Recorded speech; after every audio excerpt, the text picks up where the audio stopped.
สบายดีพี่น้องวันนี้บ่าวที่15กันออกไปกินต้มไก่อยู่เพื่อนเจเมียงเนาะสำหรับสิดีเด่นของพวกเฮาเนาะ3 ปีซ้อนมาสวนงานประเภทดี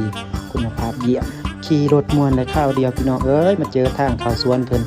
สกาจนไปบ่ได้พี่น้องเอ้ยมันทางโพดบ่โพพากันดุยขี้ตมเนาะจนบาจะพากันลงสูบเพิ่นได้พี่น้องเอ้ยกระดักกระดอทางเข้าสวนเพิ่น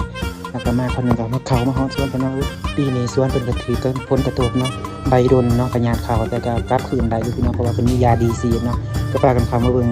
หมากระเพาะแล้วก็หาข้าวสวนพี่น้องหาแนวกินแบบนี้มาหอดก็พากันเข้าสวนเก็บผักเก็บเครื่อง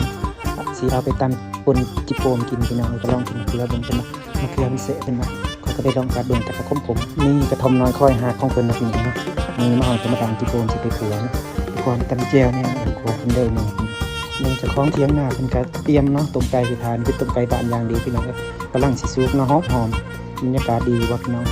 นี่ต้มไก่สุกเดียวกับมะขัวที่ดอตอนะพี่น้องให้มันสุกคอให้มันสุกกรอบขัวสุกเดียวก็เรามาซีมกับบ่าวต้นเนาะอันนี้เป็นบ่าวต้นเป็นสิลองซีมเบิ่งก็พากันซีมเบิ่งเป็นละตัวพี่น้องก็สิออกแบบว่าเค็มๆน้อยๆนึงเนาะเพราะว่าใส่เกลือหลายพวกนั้นน่ะ